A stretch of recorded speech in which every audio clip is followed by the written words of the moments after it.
Good afternoon, everyone. My name is Sayyida Sahira Fatim. I am from grade 3A. My story, Late as a Tragedy by William Shakespeare. Hey, it's about me. I am the most beautiful and intelligent queen from Egypt. I am Cleopatra. I ruled Egypt for 21 years. I became queen when I was 18 years old.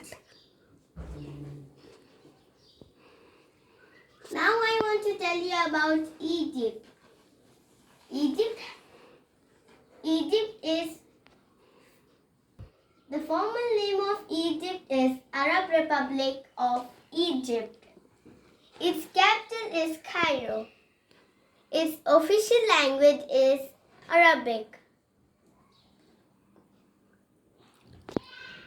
Egypt is famous for the Great Pyramids of the Egypt, Sahara Desert.